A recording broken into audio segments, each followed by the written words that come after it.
ભાવનગર જિલ્લાના સિહોર તાલુકામાંથી લવ જિહાદનો એક અત્યંત ચોંકાવનારો કિસ્સો સામે આવ્યો છે. એક એવી ઘટના જેણે સમગ્ર પંથકમાં અત્યારે ચકચાર મચાવી દીધી છે. આ ઘટનાની વિગતે ચર્ચા કરીશું. નમસ્કાર, આપ જોઈ રહ્યા છો નિર્ભય ન્યૂઝ. હું છું આપની સાથે પ્રથમ મોદી. ભાવનગર જિલ્લાના સિહોર તાલુકામાંથી જે માહિતી સામે આવી છે તે સિહોરના ગઢુલા ગામના રહેતા બે સગા ભાઈઓની છે. બે સગા ભાઈઓના નામ મહેબૂબ ઉર્ફ ગફાર પઠાણ અને મુસ્તફા પઠાણ છે. અને એક ગંભીર આમના પર આરોપ હતો, અને આરોપ એ કે સગીરાને અન્ય એક યુવતીને લલચાવી ફોસલાવીને ભગાડી જવાનો. હવે જેવી આ ઘટના બની, પરિવારજનોના તો જાણે હોશ ઉડી ગયા.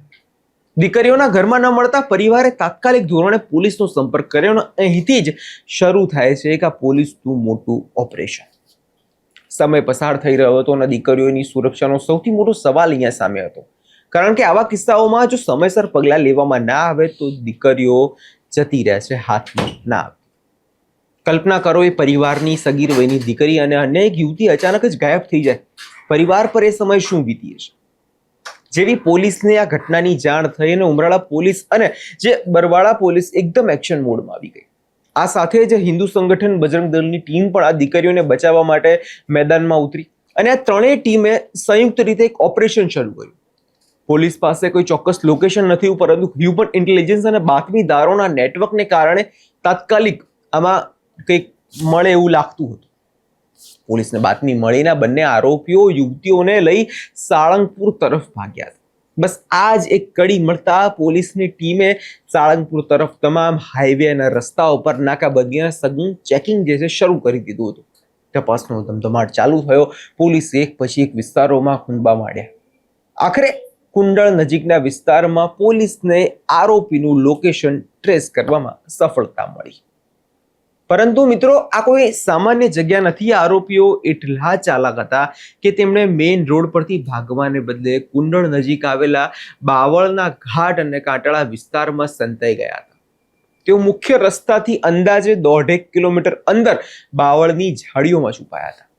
કોઈની નજરમાં ના આવે, પરંતુ તે ભૂલી ગયા કે આ કાયદાના હાથ ખરેખર ખૂબ લાંબા હોય છે. પોલીસ અને બજરંગ દળની ટીમે જીવના જોખમે આ કાંટાળા વિસ્તારમાં અંદર ગયા, અને આખું આ ઓપરેશન જે છે પોલીસે એ વિસ્તારમાં કોર્ડન કરી લીધું અને એક ઓપરેશન હાથ ધર્યું.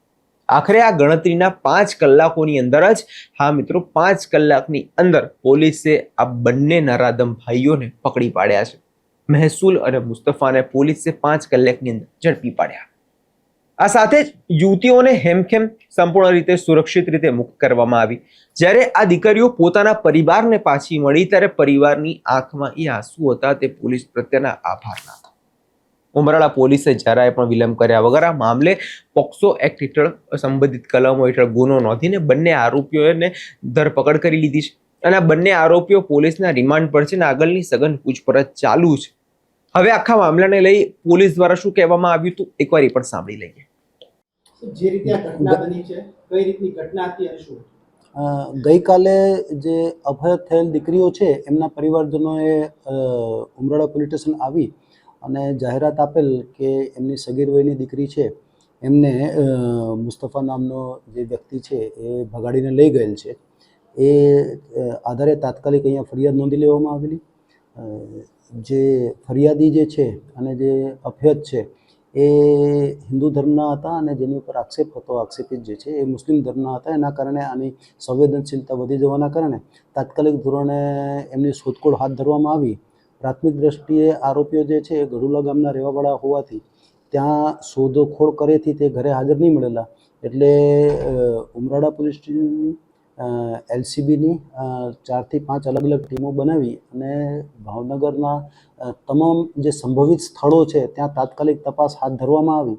અને આ દરમિયાન તમામ પ્રકારના સોર્સિસથી માહિતી મેળવવાનું કામ ચાલુ હતું. દરમિયાનમાં માહિતી એવી મળી આવી કે આ જે આરોપી જે છે એ અપહૃતને લઈને બરવાળા તરફ ગયા છે. એટલે બરવાળા પોલીસની જે ટીમ છે એમને પણ સાથે તપાસમાં જોડવામાં આવી, અને ઉમરાળા પોલીસ, LCBની ટીમ અને બરવાળા પોલીસની ટીમોએ સંયુક્ત ઓપરેશન કરી અને બરવાળા ખાતેથી એમને શોધી કાઢી અને હસ્તગત કરેલ છે. કેટલા આરોપીઓ હતા? કુલ 2 આરોપી છે. મહેબૂબ છે અને મુસ્તફા છે, એ બે સગા ભાઈઓ છે, એ બંને આરોપીઓ છે એમાં.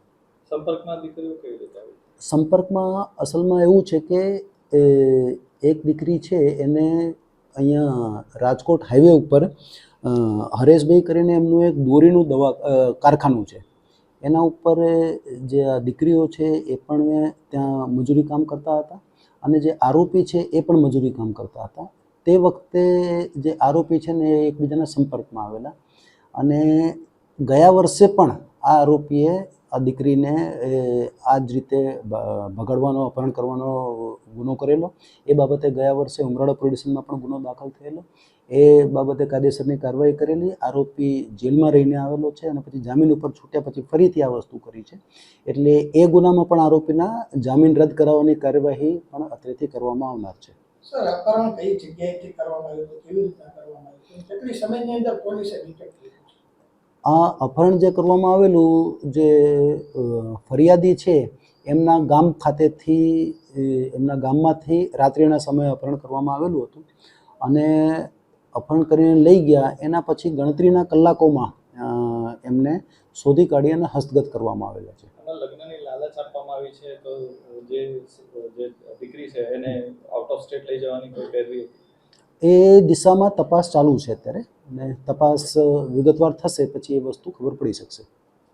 બંને દીકરીઓ કોઈ સોશિયલ મીડિયાથી એટેચ હતી કે સીધા સંપર્ક થયેલો હતો આરોપીઓ એ એક્ઝેક્ટલી કઈ રીતે છે એ બાબતમાં પણ ઊંડાણપૂર્વક તપાસ અત્યારે હાલ ચાલુ છે. એટલે તપાસ જેમ જેમ આગળ વધશે એમ વધુ તથ્યો સામે આવશે. આ ઘટના માત્ર એક સમાચાર નથી, પરંતુ આપ સૌના માટે એક લાલબત્તી સમાન કિસ્સો છે. ભલે પોલીસે 5 કલાકમાં પોતાની કામગીરી કરી, દીકરીને બચાવી લીધી, પરંતુ એક માતા પિતા તરીકે સૌએ આ મામલે જાગૃત થવાની જરૂર છે. આપણા સંતાન કોની સાથે હળે છે, કોની સાથે મળે છે, સોશિયલ મીડિયા પર કોના સંપર્કમાં છે, કોની જોડે શું વાત ચાલી રહી છે, તે દરેક બાબતોનું ધ્યાન રાખવું જોઈએ. આ આજના સમયની સૌથી મોટી માંગ છે. આ વિષયમાં તમારો શું અભિપ્રાય છે અમને કમેન્ટ કરી ચોક્કસથી જણાવજો અને અમારી ચેનલ નિર્ભય ન્યૂઝને લાઈક, સબસ્ક્રાઇબ કરવાનું ભૂલશો નહીં.